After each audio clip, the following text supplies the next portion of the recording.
berita. Pertandingan hidup mati Indonesia vs Arab Saudi. Laga ke-6 Grup C babak ketiga kualifikasi Piala Dunia 2026 antara Timnas Indonesia dan Arab Saudi menjadi pertandingan hidup mati bagi skuad Garuda.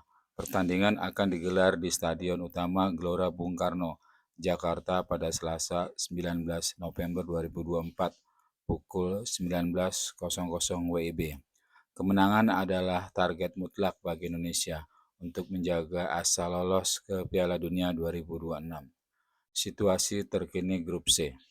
Saat ini Indonesia berada di posisi kelima dengan perolehan 3 poin dari 5 laga, hasil 3 kali imbang dan 2 kekalahan. Sementara itu Arab Saudi berada di posisi ketiga dengan 6 poin, hanya 2 tim teratas yang otomatis lolos ke babak berikutnya. Sementara peringkat ketiga masih berpeluang lewat jalur playoff. Untuk tetap bersaing, Indonesia membutuhkan tambahan 9 poin dari 5 laga tersisa. Laga kunci di kandang. Bermain di kandang sendiri merupakan keuntungan besar bagi Indonesia. Dukungan penuh dari supporter yang memadati SUGBK diharapkan bisa memberikan semangat tambahan bagi pemain untuk tampil maksimal. Namun, tekanan juga hadir karena hasil selain kemenangan akan semakin mengecilkan peluang lolos. Catatan pertemuan dengan Arab Saudi. Di pertemuan sebelumnya, Indonesia berhasil menahan imbang Arab Saudi 1-1 di kandang lawan. Hasil tersebut menjadi modal penting yang menunjukkan bahwa skuad Garuda mampu bersaing dengan tim-tim kuat di grup ini. Pengamat sepak bola Indonesia, Kesit Budi Handoyo, menilai peluang Indonesia untuk menang cukup besar, mengingat Arab Saudi kini ditangani oleh pelatih baru, Herve Renard, yang belum menunjukkan performa optimal bersama timnya.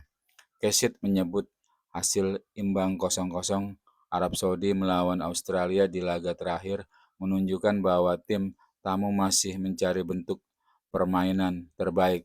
Meski begitu, Arab Saudi tetap berbahaya, terutama dengan pemain-pemain kunci seperti Nasser Al-Dawsari, Marwan Al-Sahafi, dan Faisal Al-Ghamdi di lini tengah, serta penyerang seperti Firas Al-Buraikan dan Saleh Al-Sehri.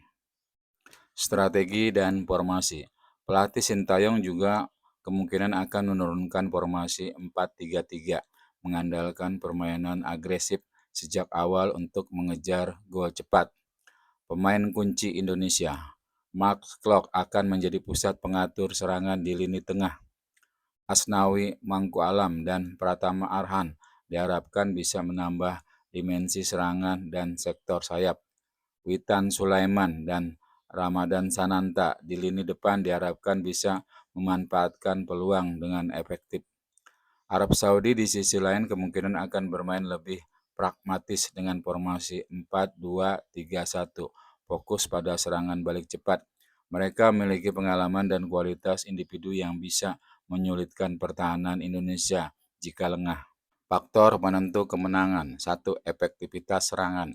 Indonesia harus memanfaatkan peluang yang didapat, terutama di awal laga. Arab Saudi cenderung bertahan dengan disiplin, sehingga dibutuhkan kreativitas dari lini tengah untuk menciptakan peluang. 2. Kedisiplinan pertahanan. Menghadapi pemain cepat seperti Firas Al-Buraikan, Indonesia harus menjaga fokus sepanjang pertandingan. Kesalahan kecil di area belakang bisa berakibat fatal. 3. Dukungan supporter. Supporter Indonesia yang terkenal dengan semangatnya bisa menjadi pemain ke-12. Tekanan dari tribun bisa menjadi keuntungan psikologis bagi pemain Garuda sekaligus mengganggu konsentrasi lawan. Prediksi jalannya laga. Pertandingan diprediksi berlangsung ketat. Indonesia mungkin akan mengambil inisiatif menyerang lebih dulu, sementara Arab Saudi akan mencari celah melalui serangan balik. Jika Indonesia mampu mencetak gol lebih awal, peluang untuk mengamankan 3 poin akan semakin besar. Harapan untuk skuad Garuda. Kemenangan melawan Arab Saudi akan menjadi momentum penting bagi Indonesia untuk menghidupkan peluang di grup C. Dukungan penuh dari para supporter dan strategi yang tepat dari Sintayong diharapkan bisa membawa hasil maksimal. Kick off Selasa 19 November 2024 pukul 19.00 WIB. Venue, Stadion Utama Gelora Bung Karno, Jakarta. Mari kita dukung Timnas Indonesia dengan semangat penuh. Garuda di dadaku, Indonesia.